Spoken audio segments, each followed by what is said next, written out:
Beneath the quiet earth lay a world of absolute terror for the medieval mind.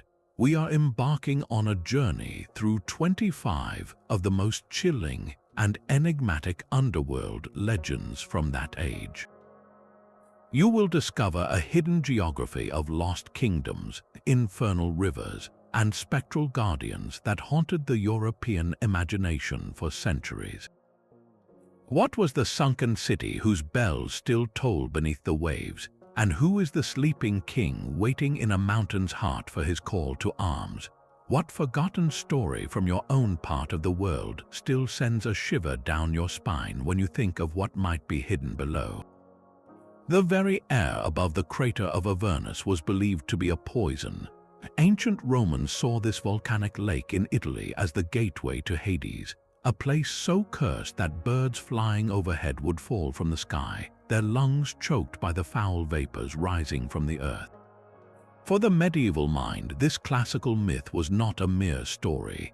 It was a terrifying reality, a geographical fact confirmed by scripture and chronicler alike.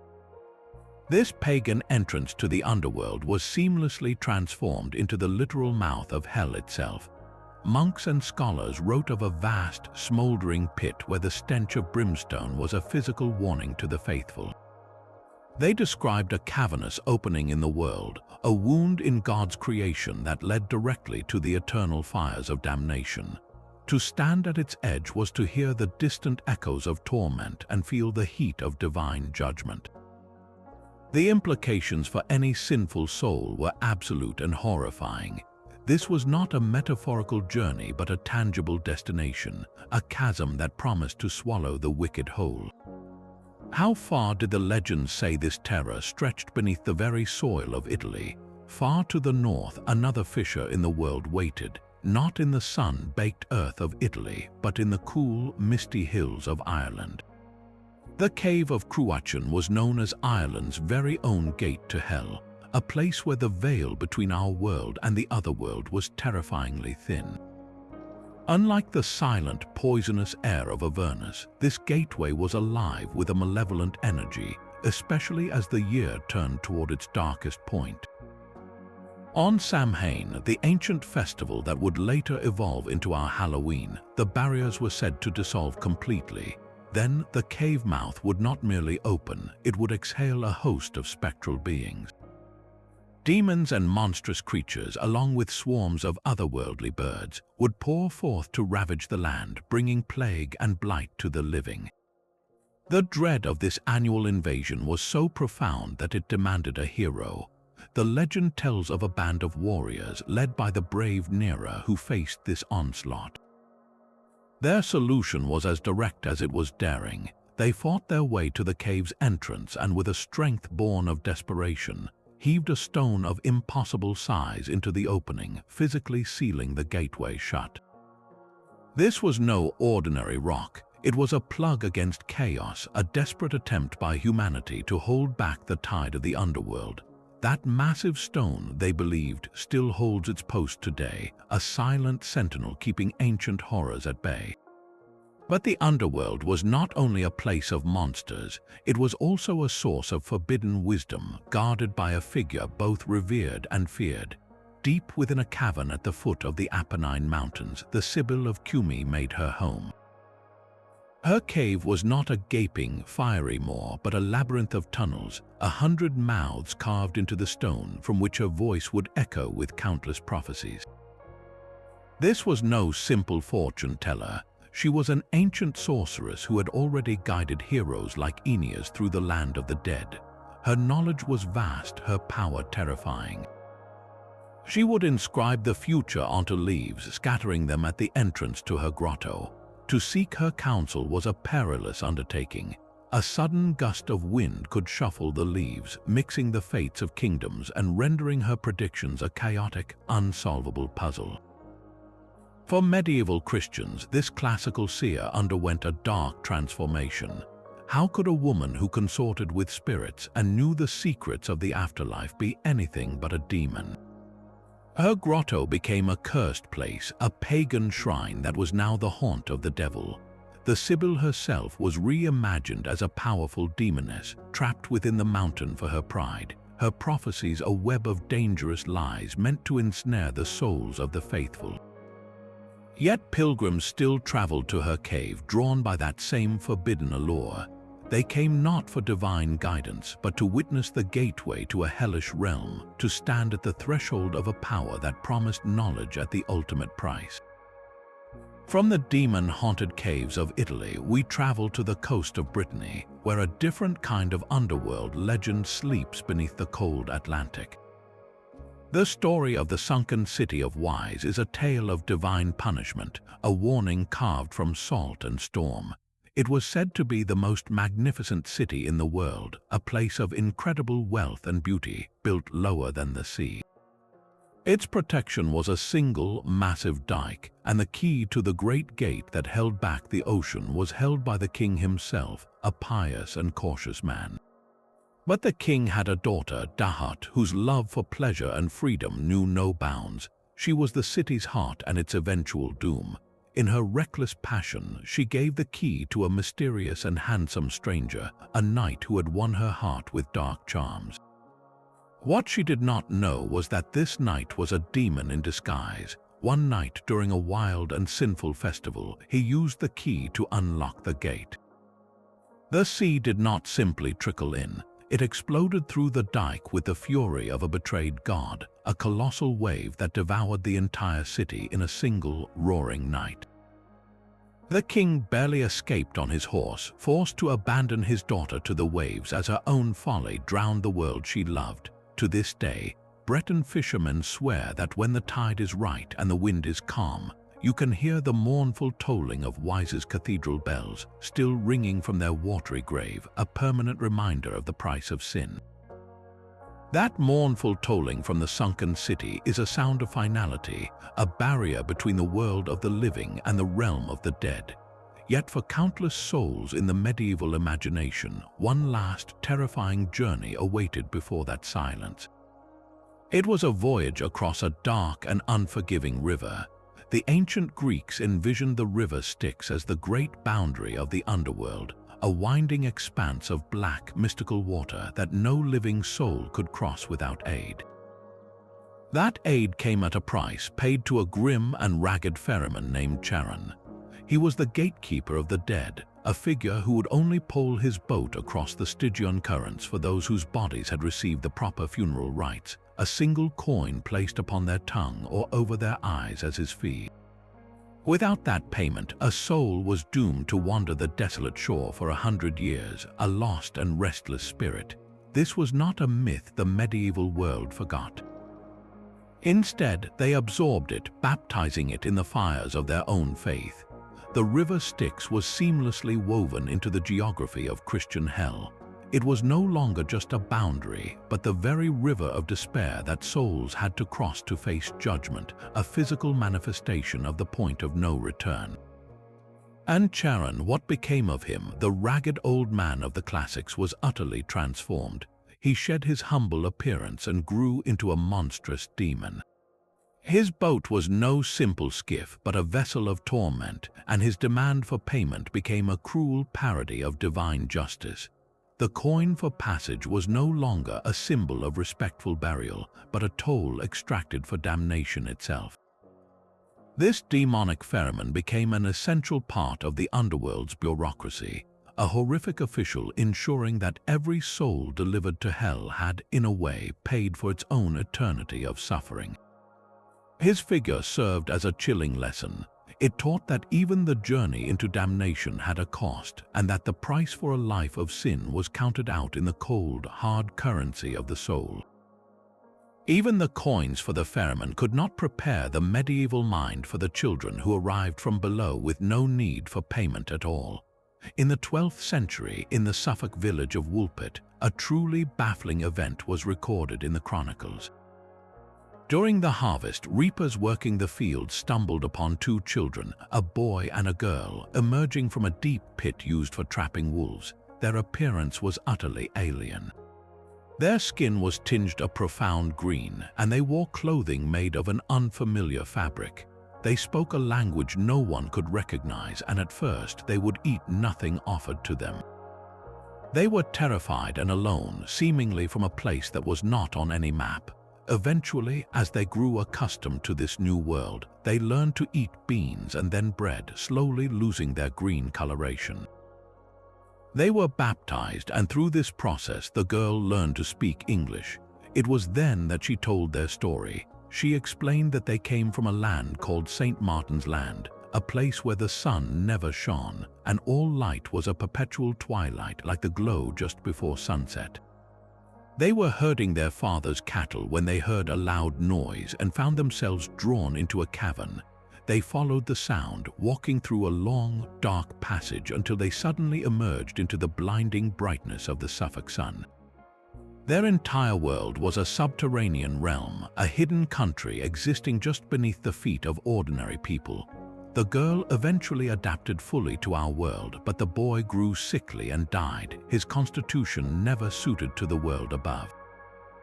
So what were these green children? Were they simply lost, disoriented Flemish immigrants, as some modern historians suggest, their strange appearance a result of sickness and malnutrition? Or does their tale point to something far deeper, a genuine medieval belief in a parallel world accessible through certain caves and fissures in the earth? Their story is not one of demons or damnation, but of a quiet, adjacent underworld, a land of twilight people living their lives just beyond a thin layer of stone. It speaks to a time when the earth itself was not entirely solid, but was instead a porous membrane separating our reality from another. While the green children spoke of a quiet, adjacent world, other legends told of a monster whose very existence threatened the foundations of everything. High in the frozen north, the Vikings envisioned a cosmos held together by a single, colossal ash tree named Yggdrasil. Its branches reached into the heavens, and its three great roots stretched into three separate realms. But it was the root that plunged into Niflheim, a misty, primordial underworld of ice and cold that was under constant, grinding assault. There, coiled around this source of all life, was the dragon Nidhöggr, whose name means malice striker. This was no beast guarding a treasure hoard. Its purpose was far more dreadful. With scales as dark as shadow and teeth like shattered mountains, Nidhöggr spent eternity gnawing. It chewed relentlessly at the root of the world tree, its jaws dripping with a venom that slowly poisoned the wood. This was not an attack meant to topple Yggdrasil in one cataclysmic bite, but a constant, insidious erosion, a symbol of perpetual decay woven into the fabric of the universe itself. The dragon's work was the slow, inevitable rot that exists in all things, even the divine, and Nidhöggr was not alone in its grim task. Above it, in the branches of the great tree, a squirrel named Ratatoska ran endlessly up and down the trunk, carrying insults between the dragon below and a great eagle perched at the highest peak. This constant, malicious gossip fed the dragon's rage, fueling its endless hunger to destroy. But who was this venom for? The dragon's work was a double punishment. As it chewed, it also tormented the damned. Niflheim was home to Nastrand, the corpse shore, a hall woven from the backs of serpents where venom dripped from the roof.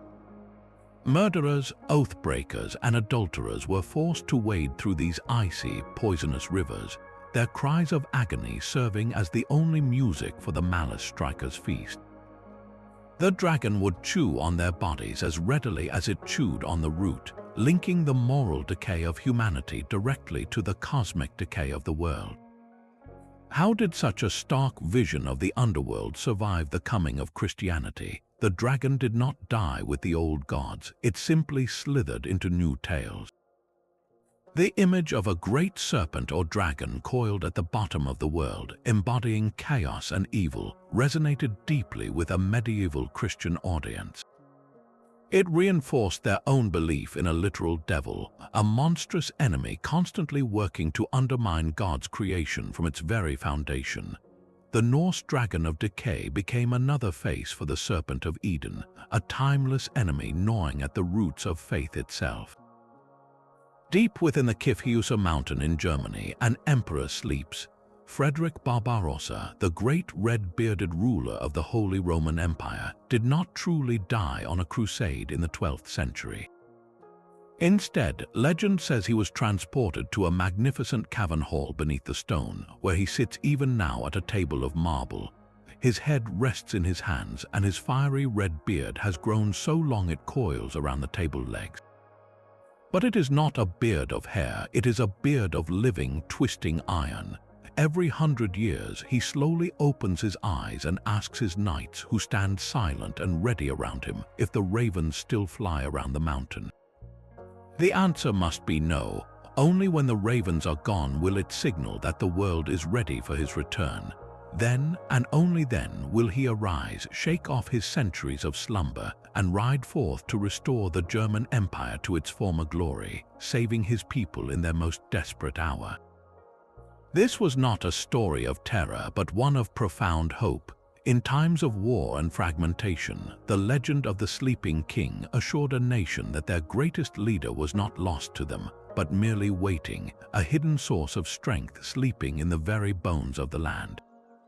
A similar legend grew in Britain, where King Arthur was said to slumber not in Avalon, but in a cavern under a hill, surrounded by his knights of the Round Table, waiting for the call to return and lead his people once more. These stories transformed the underworld from a place of damnation into a secret armory of national spirit. The mountain was no longer a tomb, but a vault protecting a kingdom's ultimate weapon, its greatest hero, preserved in time until the moment he was needed most. The promise was that the land itself remembers its saviors, holding them in reserve against the darkness. The Sleeping King's Mountain Hall was a refuge of hope, yet other underworlds were built for a far more sinister purpose. The classical labyrinth of the Minotaur was not forgotten by the medieval mind. It was simply repurposed, that sprawling, subterranean maze built by the craftsman Daedalus to contain a half-man, half-bull monster became a powerful new symbol of damnation. The twisting, inescapable corridors were no longer just a physical prison. They were reimagined as the very architecture of hell itself, a confusing and malevolent geometry designed to trap souls for eternity. The Minotaur at its heart was transformed from a mythical beast into a literal demon, a guardian of the damned whose appetite was not for flesh but for the spirits of the wicked.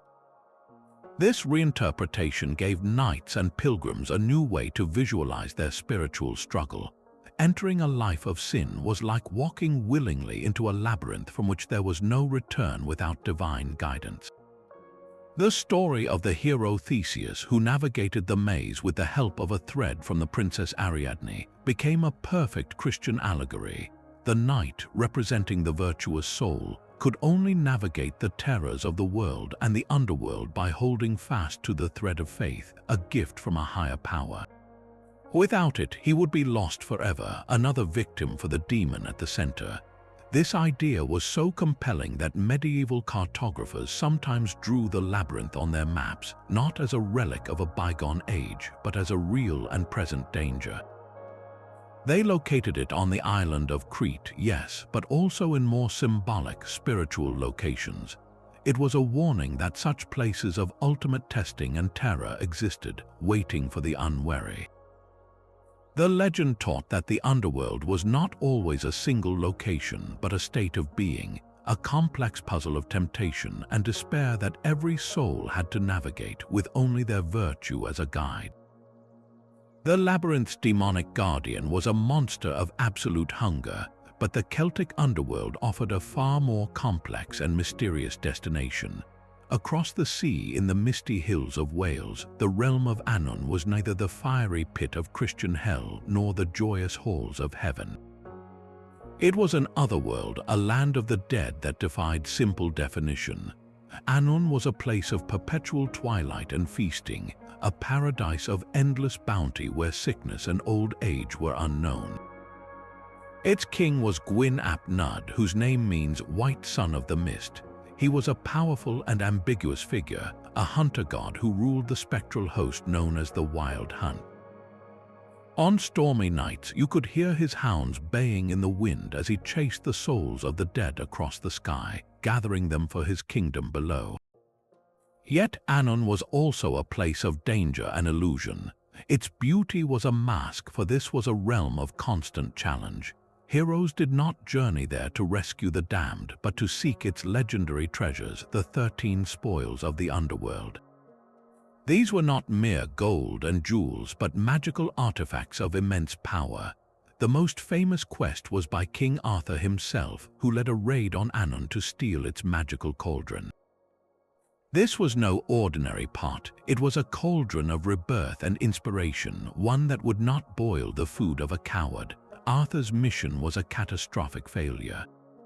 His ships were lost, and only 7 men returned, forever scarred by the horrors they witnessed in that deceptively beautiful land.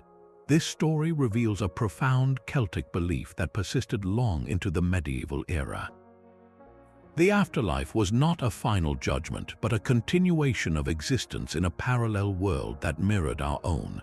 The dead lived on in Anon, feasting and hunting, but they could also interact with the living, sometimes as guides, other times as threats.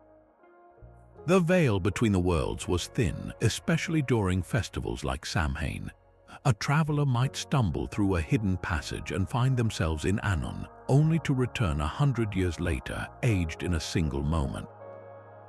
This was an underworld of both wonder and peril, a realm where the rules of our world were inverted. Its king, Gwyn ap Nudd, was not a devil but a sovereign of the twilight, a keeper of the dead who demanded respect rather than worship. He represented the raw, untamed power of the land itself, a force that could offer boundless gifts or utter annihilation.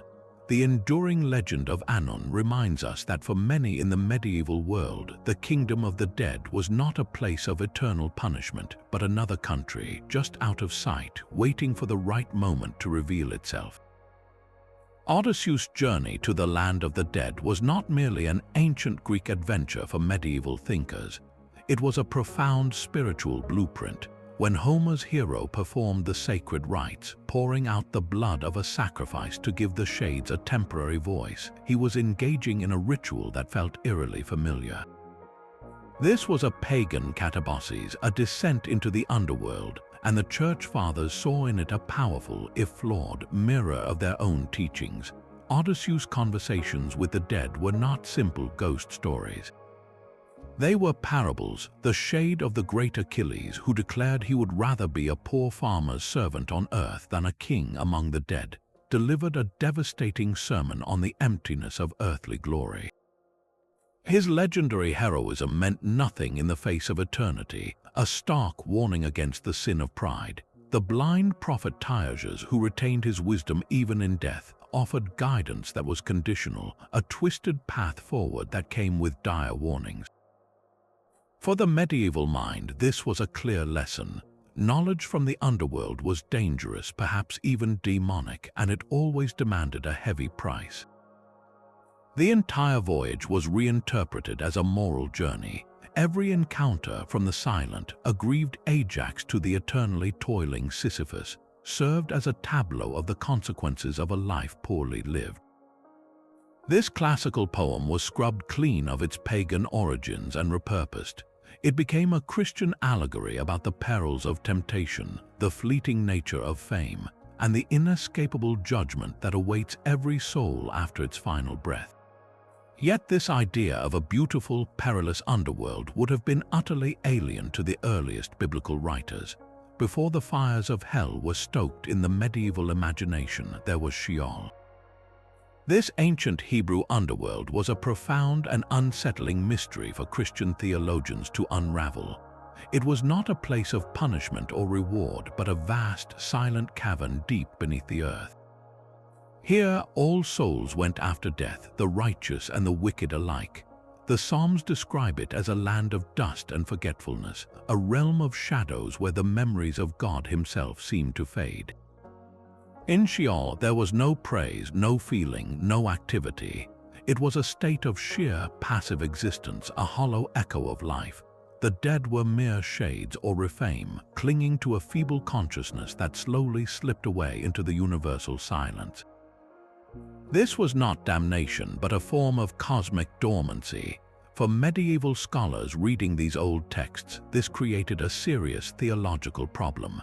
How could this neutral, shadowy waiting room be reconciled with the vivid, morally sorted afterlife of heaven and hell? Their solution was both creative and definitive. Sheol was reinterpreted not as a final destination, but as a temporary holding cell. It was the limbo of the fathers, the place where the souls of the righteous who lived before Christ's resurrection were kept. They were not being punished, but they could not enter heaven until the gates were unlocked by the Savior's descent. This event, known as the harrowing of hell, became a crucial bridge between the two concepts. Christ was said to have descended into Sheol after his crucifixion, not to suffer, but to preach and to liberate these waiting souls, leading Adam, Eve, and the prophets triumphantly into paradise. In this way, the medieval church absorbed the enigmatic Sheol into its own story. The silent cavern was emptied of its content, its purpose served. It was a chapter that had to exist to make the final, eternal judgment of hell seem all the more absolute and terrifying by contrast. The forgotten whispers of Sheol were drowned out by the clear, decisive trumpet of the Last Judgment. Off the stormy west coast of Ireland, a cartographer's dream taunted sailors for centuries. The phantom Isle of High Brassel was drawn on maps as a perfect circle, split down the middle by a rushing river, often appearing only once every 7 years, shrouded in an impenetrable mist.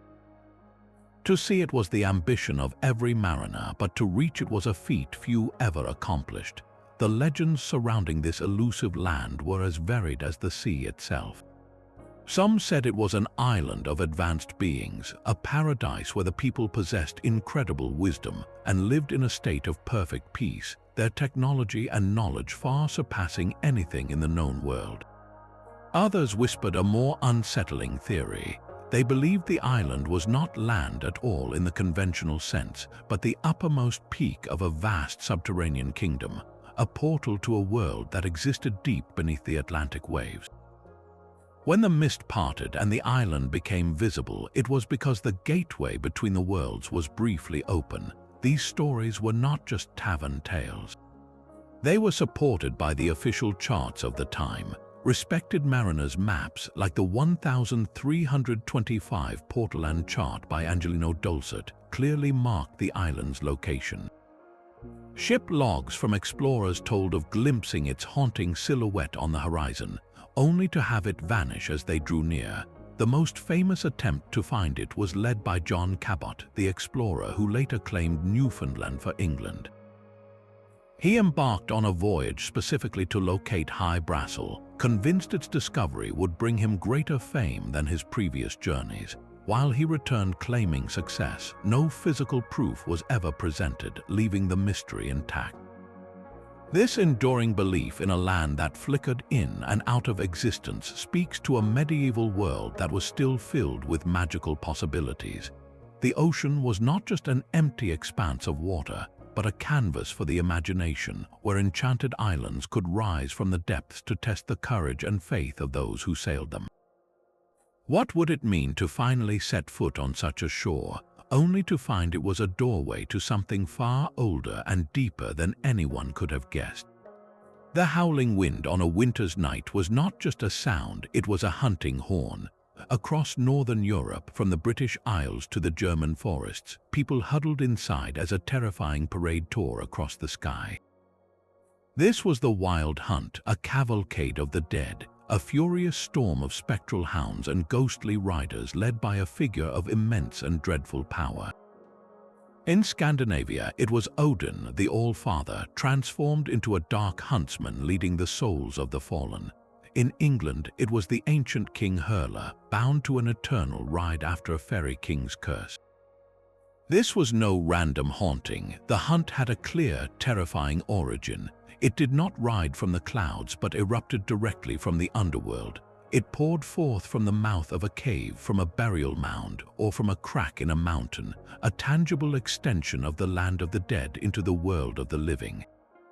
The sound was unmistakable, a roaring tempest of baying hounds, wailing spirits, and the thunder of hooves on the wind. To see it was a death sentence. Any soul caught gazing upon the procession risked being swept up into its ranks, abducted and forced to ride with the ghostly host for all eternity. A farmer stumbling home too late might simply vanish, his body found miles away or never found at all, his spirit now part of the endless chase. The terror this inspired was so profound that communities developed desperate rituals for protection. People would throw themselves face down on the ground, not daring to look up. They would make the sign of the cross or sprinkle their doorsteps with holy water. Some would leave out a tray of food as an offering, hoping to appease the hunt's leader and turn his attention elsewhere. The very fabric of the night became a thin veil, and the wild hunt was the proof that the underworld was not a distant place, but a force that could, at any moment, ride directly through your village and claim you for its own. But the wild hunt was not the only spectral force that could lead a soul astray. In the heart of the German mountains, a different kind of temptation waited, one not of terror, but of intoxicating pleasure. The legend of the Night Tannhäuser begins with a man lost in the woods, a wanderer separated from his path and his faith. He stumbles upon a cavern entrance he had never seen before, and from within he hears the most beautiful music. Drawn by the sound, he ventures inside and finds himself not in a dark cave, but in a magnificent subterranean palace, the Venusberg. This was the secret court of the goddess Venus, a place where pagan delights had never faded. Here time stood still, the air was perfumed with exotic flowers, and the halls echoed with endless music and laughter. The goddess herself, a vision of eternal beauty, welcomed the weary night. For Tannhäuser, it was a dream come true. He feasted, he danced, he reveled in the company of the goddess and her followers, completely forgetting the world above. A year of this bliss felt like a single day, but slowly, a nagging guilt began to poison the perfection. The pleasures started to feel hollow, and a deep spiritual emptiness took root in his heart. He missed the sun, the changing seasons, and the sound of church bells. He realized he was not in a paradise but a gilded prison for his soul. He finally approached Venus and begged for his release. The goddess was furious. She mocked his longing for a world of suffering and sin, trying to tempt him to stay with even greater promises of pleasure.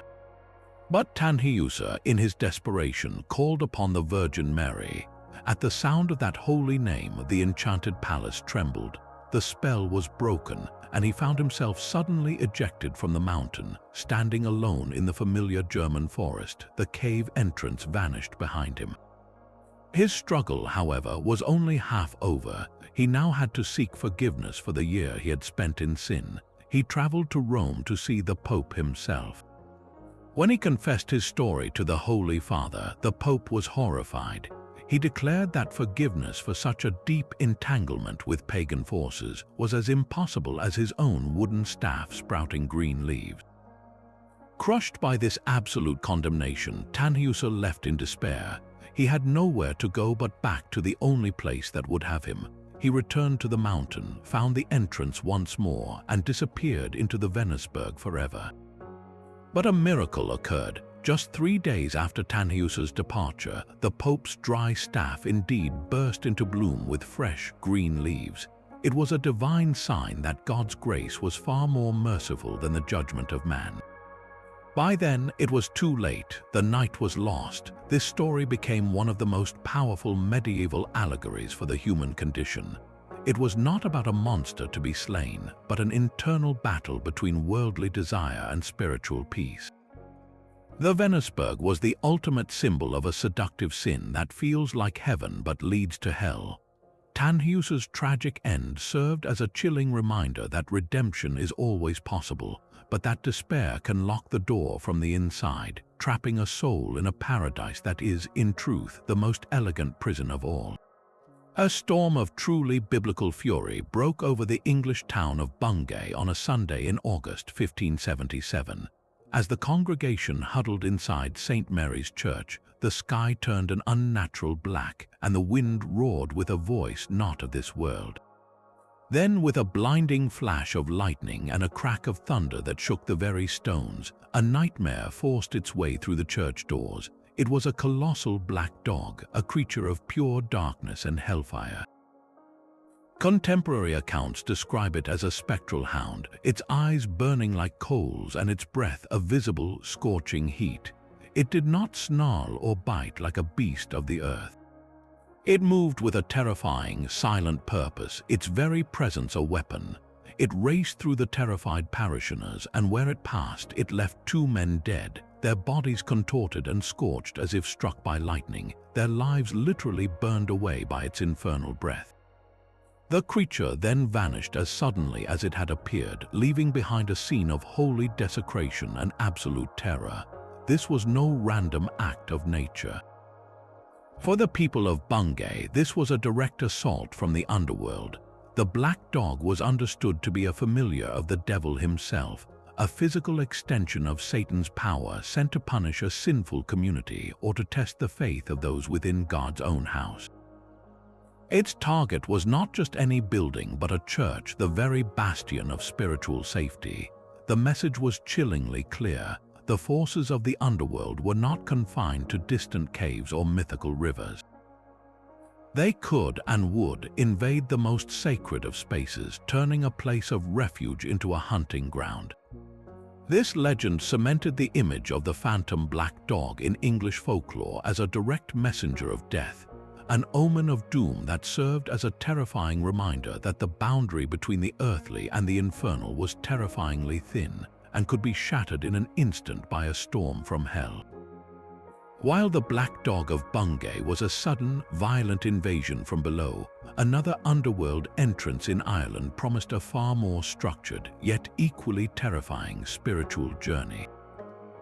On a small, lonely island in Lough Derg, known as Station Island, lay one of the most famous pilgrimage sites in all of medieval Europe. This was St. Patrick's Purgatory. According to legend, Christ himself had shown St. Patrick a deep, dark cave on this very spot, a direct gateway to Purgatory.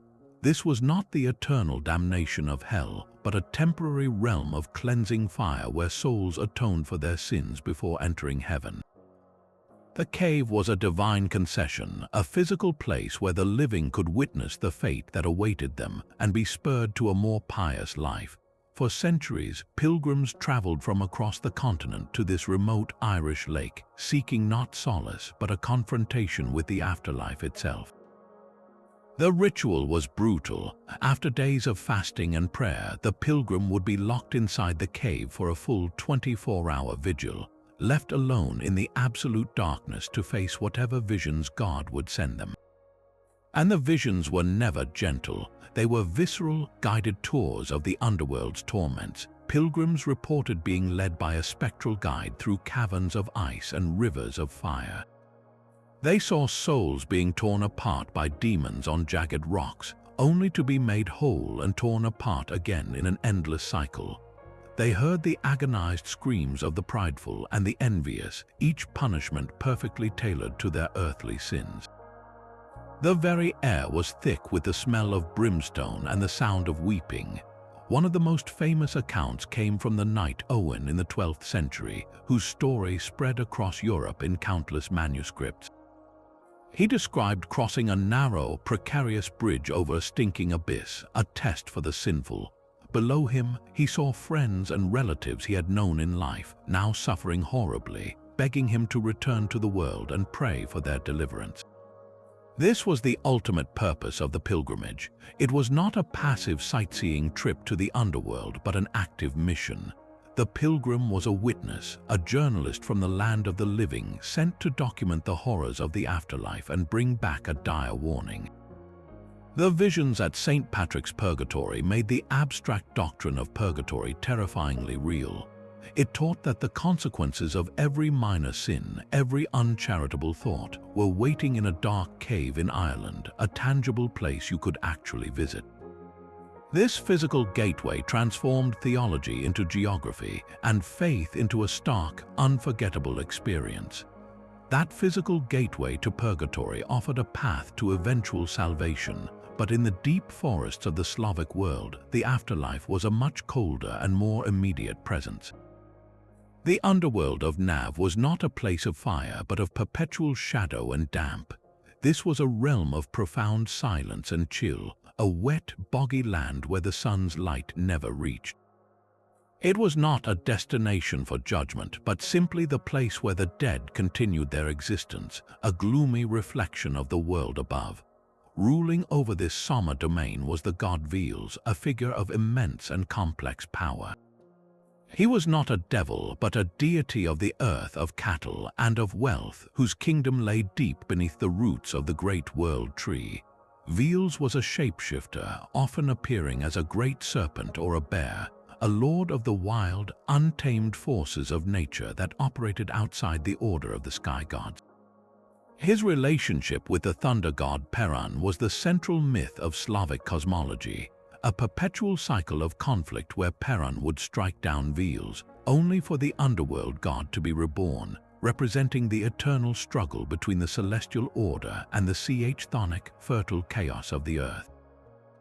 This made Ys a deeply ambiguous figure, feared but also respected as the source of both the land's fertility and its final, cold embrace. From the damp halls of Nav, other beings would emerge to trouble the living. The most haunting were the Navki, spirits of the dead who had met unnatural ends. These were not ghosts in the Western sense, but transformed creatures. They were often the souls of babies who had died before baptism, or of those who had drowned, now condemned to walk the earth. The Navki were beautiful, ethereal women from the back, but if you were to circle around and see them from the front, you would be met with a horrifying sight. Their backs were hollow and empty, or their bodies were transparent, revealing the swampy essence of their underworld home. They would appear near rivers and lakes, luring the unwary with their sad songs, sometimes seeking to complete the lives they were denied.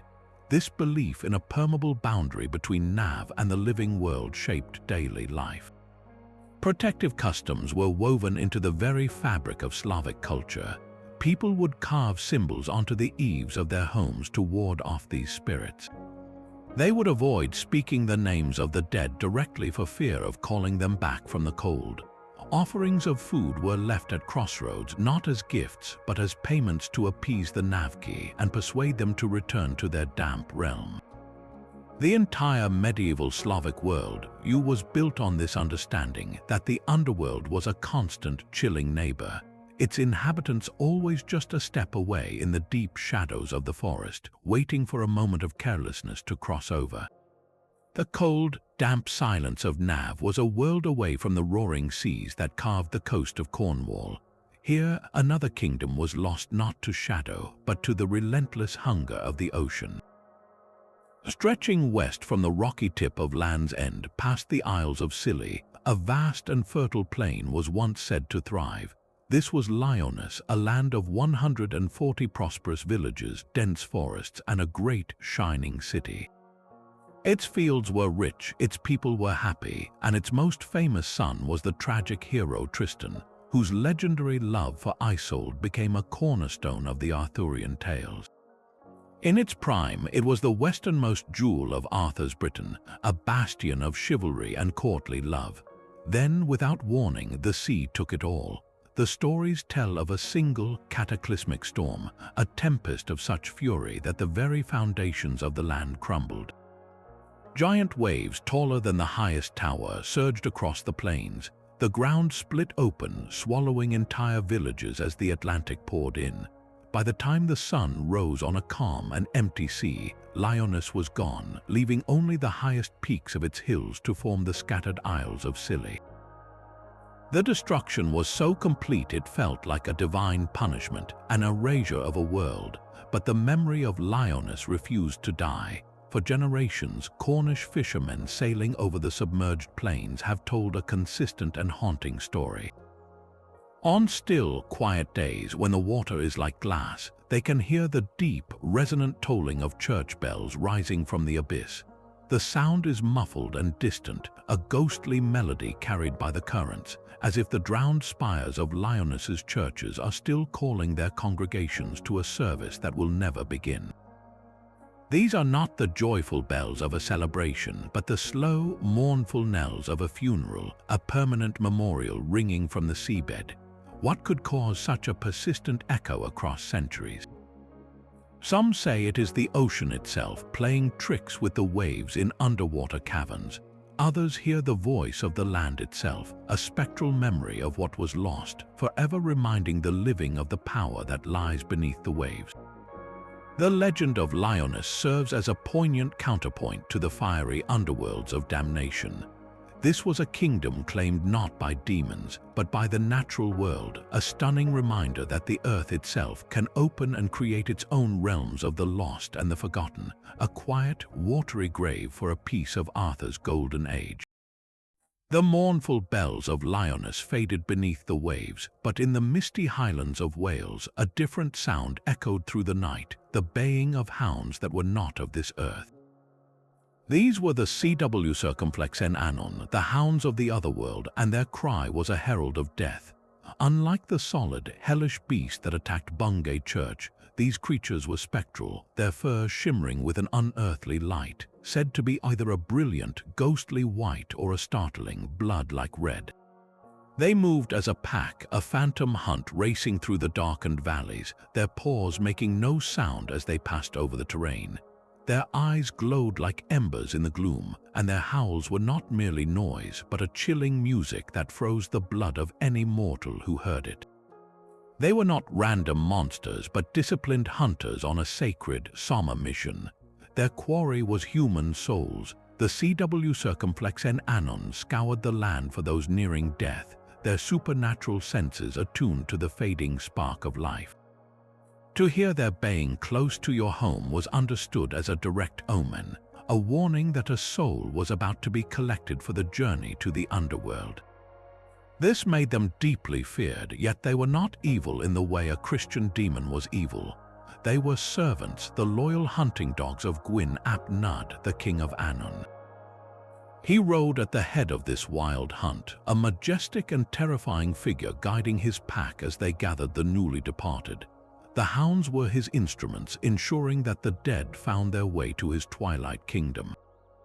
This belief reveals a world where the boundary between life and death was a wild landscape patrolled by these supernatural animals. They were the ultimate animal familiars of the medieval underworld, a crucial part of its celestial bureaucracy. Their presence transformed the familiar Welsh countryside into a threshold, a place where the rules of nature were suspended and the ancient power of the otherworld held sway. What would it be like to stand alone on a hillside and hear that unearthly chorus drawing near, knowing the hunt was not for game but for you? His curse was to walk the earth until the very end of time. In the winding streets of medieval Europe, a chilling story began to circulate, a legend born from a single, spiteful moment on the road to Calvary. As Jesus, burdened by the heavy cross, stumbled on his path, a man stepped from the crowd. This was a shoemaker named Ahasuerus. When the condemned Savior paused to rest for a moment against the man's house, Ahasuerus did not offer comfort. Instead, he taunted him, telling him to move on and stop delaying his fate. In that instant, Jesus turned to him and delivered a terrible sentence. "You will not rest," he said. "You will wander the face of the earth until I return in glory." With those words, Ahasuerus became the wandering Jew, a man cursed with immortality, not as a gift but as his personal, eternal underworld. His damnation was not a fiery pit but the endless, dusty road itself. He could never stop, never settle, never find a home. Every town he entered, he would have to leave. Every friend he made, he would have to watch grow old and die while he remained unchanged. His punishment was to be a permanent exile in the land of the living, a ghost who still breathed. This transformed him into a haunting figure in folklore, a living relic of a divine crime. He became a spectral timekeeper, a man who had witnessed the crucifixion firsthand and was now forced to wander through the centuries, watching history unfold as a perpetual stranger. His endless journey was a different kind of hell, one without demons or flames, but with the profound, soul-crushing weight of immortality and remembrance. He was a walking reminder of the underworld's judgment, a sentence carried out not in the next life, but in this one.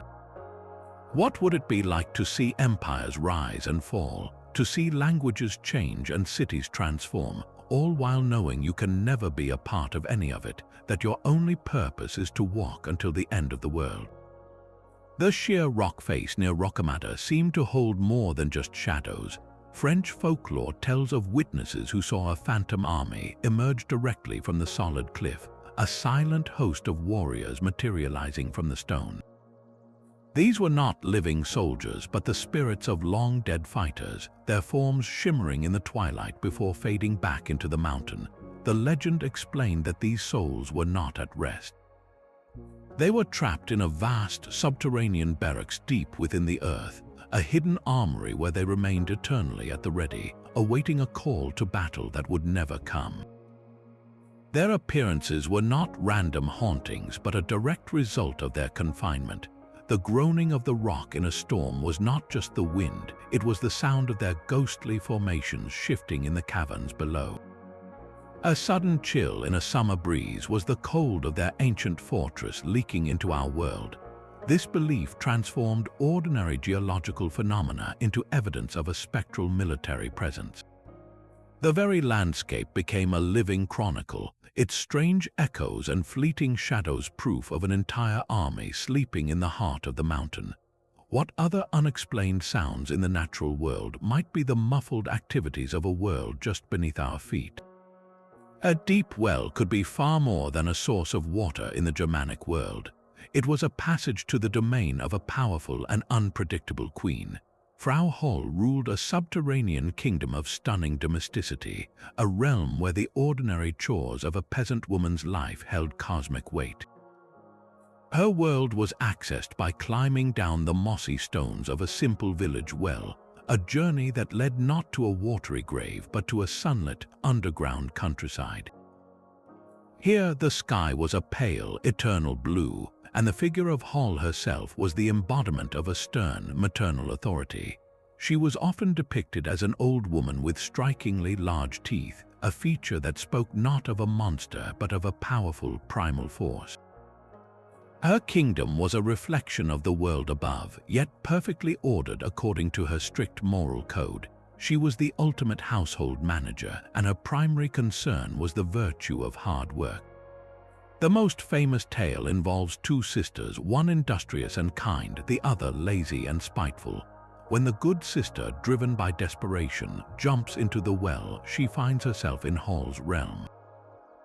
She is given a series of seemingly impossible tasks, shaking out feather beds until the down flies as snow across the land and baking bread in an oven larger than a house. Because she performs her duties without complaint, she is rewarded with a shower of gold that clings to her, a tangible blessing for her virtue. When the lazy sister attempts to gain the same reward, she performs the chores poorly and with resentment. For her failure, she is covered not in gold but in a foul, sticky pitch that never washes off, a permanent mark of her sloth. This was not merely a children's story. It was a fundamental lesson for a society built on agricultural labor. Frau Holl's judgments reinforced the medieval peasant's worldview, where your survival and your standing in the community depended directly on your willingness to work. Her underground realm was a divine workshop where human virtue was tested and the moral fabric of the world above was maintained. Her connection to the seasons was absolute. The snow that fell on the mortal world was the down from the feather bed she had her charges shake. In this way, the weather itself was not a random act of nature, but a direct result of the activities in her subterranean home, a beautiful symbol of how the underworld was intimately woven into the daily life and the very turning of the year. High in the Austrian Alps, the sheer limestone face of the Unterberg mountain concealed a secret far more sinister than a sleeping king. Within its hidden caverns, the legend of Frederick Barbarossa had twisted into something darker, a prophecy poisoned by heresy and fear. This was not just a royal hall of slumbering knights, but a throne room shared by the emperor and a demonic pontiff. The story claimed that a heretical pope, a man who had sold his soul for power, now ruled a corrupted court deep inside the mountain. He presided over a legion of lesser demons, their forms shifting in the flickering torchlight of the great cavern, all while the red-bearded emperor slept on, unaware of the infernal company he kept. This chilling fusion of political and spiritual dread spoke directly to the deepest anxieties of the medieval world. It was an age where the line between church and state was constantly blurred and bitterly contested. The idea of a pope in league with the devil was the ultimate expression of this terror, a nightmare scenario where the very institution meant to save souls had been infiltrated and corrupted from within. The mountain itself became a symbol of this moral decay, its imposing exterior hiding a spiritual cancer. Prophecies swirled that when Barbarossa finally awoke, his great crusade would not only be to restore the empire, but to cleanse the church itself, to wage a holy war against the demonic power that had festered in his very chamber. This legend served as a stark warning about the corrupting nature of absolute power, suggesting that even the highest spiritual office was not immune to the underworld's influence. How could any faithful person feel safe when the gates of hell might not be in some distant cave, but in the heart of the church's own leadership? But the most seductive underworld of all lay just beneath the green hills of Britain and Ireland. These were not the fiery pits of Christian hell, but the breathtaking halls of the Shia, the people of the fairy mounds. A simple, grassy hillock could hide a palace of unimaginable splendor, its doors opening only to those with the second sight or at the turning of the year. Inside, the air was sweet with the scent of perpetual feasts, and the music of unseen harps promised an eternity of joy. The Shia themselves were beings of terrible beauty, their power and grace far exceeding that of mortals. They lived in a state of perfect, unchanging revelry, their world a shimmering jewel hidden just below the surface of our own. To be invited to their feast was the greatest temptation and the gravest peril a human could face. You might sit at a table laden with food that never diminished, drinking from a goblet that never emptied, entertained by dancers who never tired. Yet this paradise was a gilded cage. The greatest danger was not the fairies themselves, but the flow of time in their sunless realm. A single night of feasting in the hollow hills could equate to 100 years passing in the world above. A man might stumble back to his village, his belly full of fairy wine, only to find his home a ruin, his family long dead, and his name forgotten to history. He was an exile from his own time, a ghost from a bygone age trapped by a single moment of enchantment. These stories served as a powerful warning against the allure of effortless pleasure. The fairy mounds represented a world without struggle, without age, without the sacred hardships that gave human life its meaning.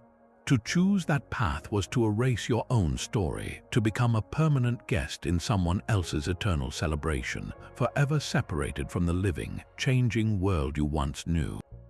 And so our journey ends not with a demon or a damned soul, but with a feast that never ends, a silent reminder that the most terrifying underworld might be the one that makes you forget you ever wanted to leave. This tapestry of underworld legends reveals a map of the medieval soul, charted not in ink but in terror and wonder. From the sunken bells of Ys to the gnawing dragon at the root of the world, these stories were more than mere entertainment. They were a profound attempt to give shape to the formless dread of death, to personify the chilling mystery of the unknown, and to codify the stark reality of divine judgment. The sleeping king in his mountain and the demonic ferryman on his river are two sides of the same human coin, one representing our hope for a savior in dark times, the other our fear of the price we must pay for our sins.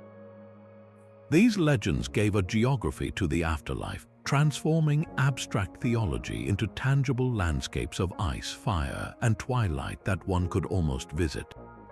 They answered the most fundamental questions of existence. What happens when we die? Is there justice beyond the grave? What unseen kingdoms lie just beneath our feet? The answers were as varied as the cultures that conceived them, yet they all spoke to a universal human need to find meaning in the great silence that awaits us all. What forgotten story from your own corner of the world still whispers of what lies below? Share the local legend that sends a shiver down your spine in the comments.